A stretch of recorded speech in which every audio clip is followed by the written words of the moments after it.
On the back of the cart was a crazily stacked tower of hay bales, leaning precariously against the castle wall.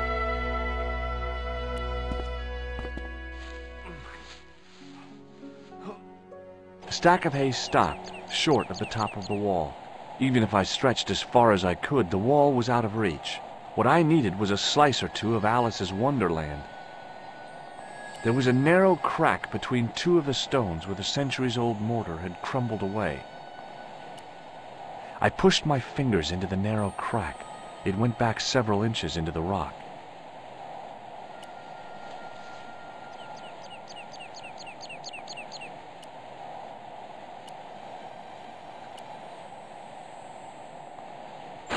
I inserted the end of the lifting key in the mortarless crack and gave it a firm shove.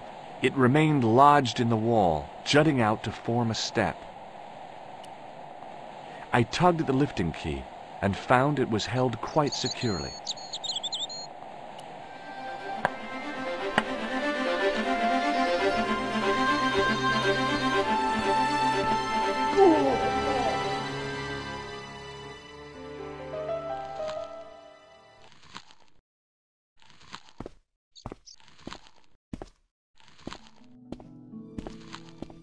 It was a rusted piece of iron, maybe part of a plow or something.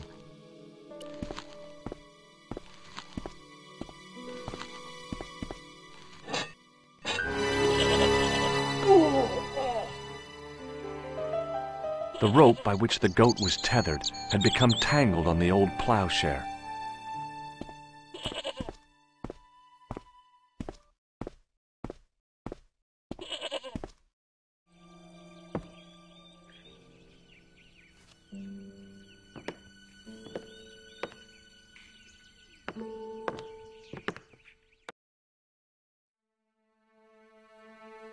There was a pattern of 5 holes arranged on the wall. They'd been drilled there deliberately.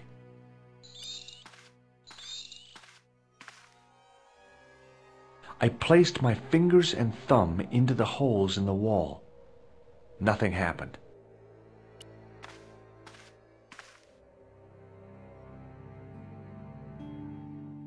It was a statue which had fallen from its place on the wall. 5 fingers of stone projected from the back of the carving.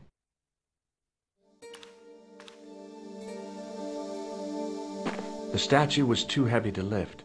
It overbalanced into the sand. The statue lay face up in the soft sand.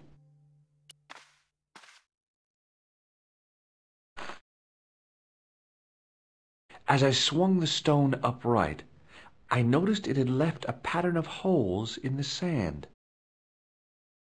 The 5 fingers on the back of the statue had left their impressions in the fine sand. I placed my fingers in the 5 impressions left by the fallen stone. It was weird. They fit perfectly. Behind the altar was a carved panel, decorated with animals, birds, and plants. I tried in vain to move the panel. The sack contained a fine white powder. As I dipped my fingers into the soft white powder, I realized what it was. Plaster of Paris. I'd used it in kindergarten to make casts of animal paw prints.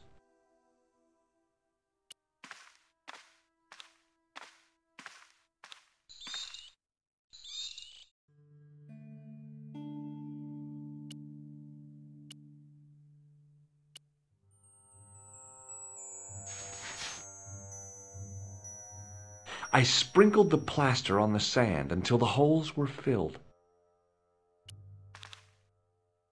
I smoothed the plaster level with the sand. It was my first experience of home improvement. The patch of sand where the statue had fallen was covered with a dense sprinkling of plaster.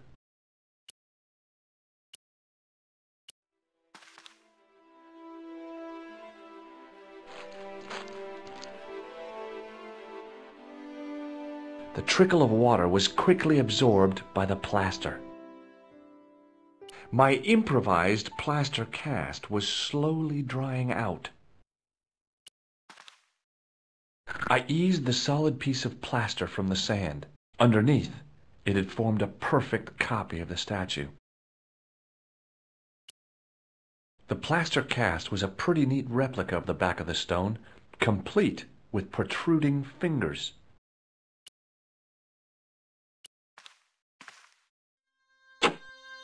The hardened plaster cast fitted snugly into the 5 matching sockets.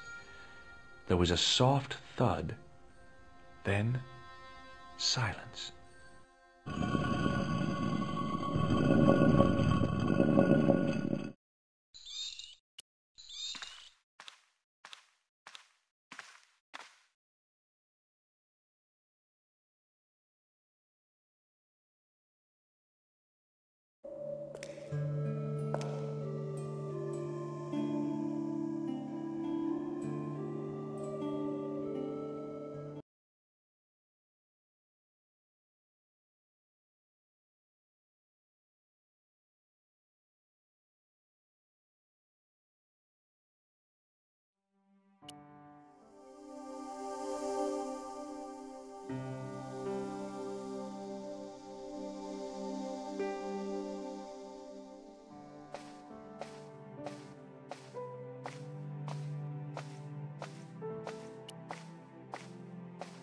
I had messages waiting to be played.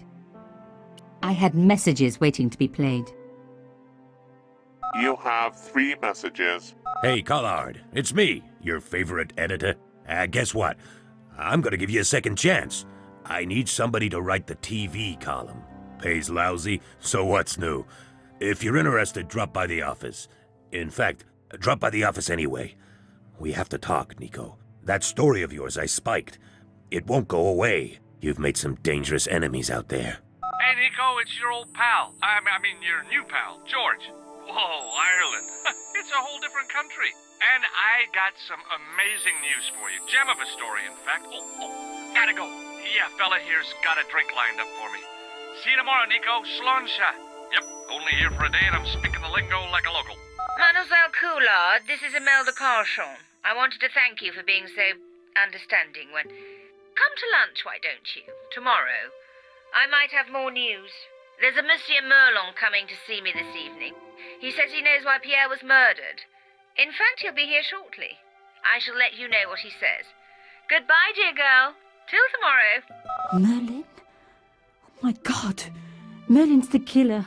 I'd better get over there and mourn her now. When it came to being two-faced, Imelda was up there with the best. I owed her nothing, but I couldn't just let her die.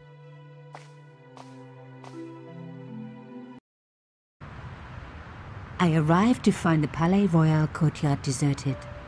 I only hoped that I'd beaten the assassin here. I had to warn Imelda before it was too late.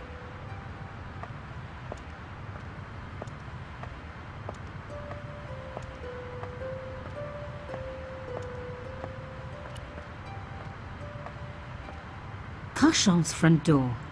There was a fresh scratch on the paint. The kind that's left when someone's picked the lock. If I was right, Imelda was getting a lesson from a mime artist. And it wasn't the old moving staircase routine.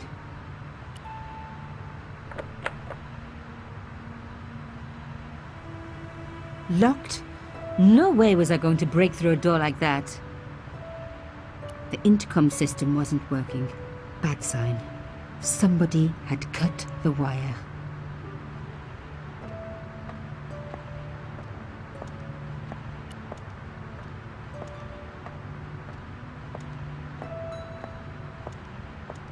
If only I could get up to the window.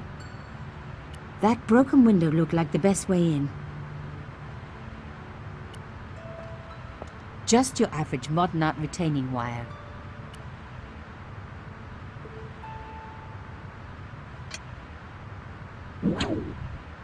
I unhooked the first wire.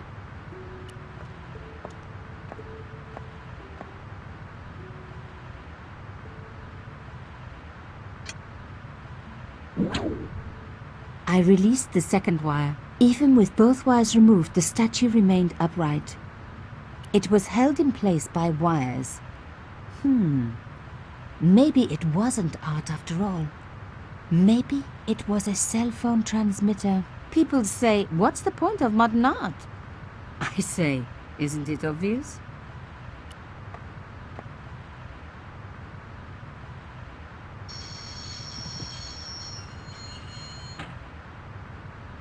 If I could deconstruct this, I could deconstruct anything.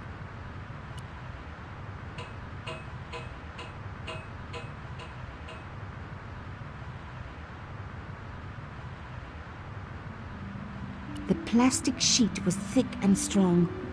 I'd need more than my hands to tear it.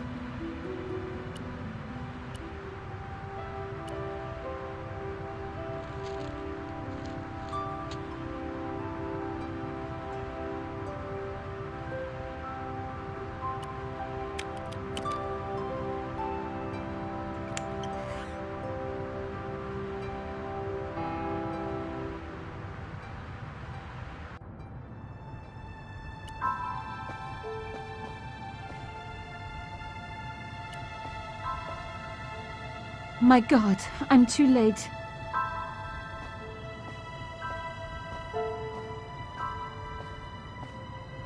Imelda.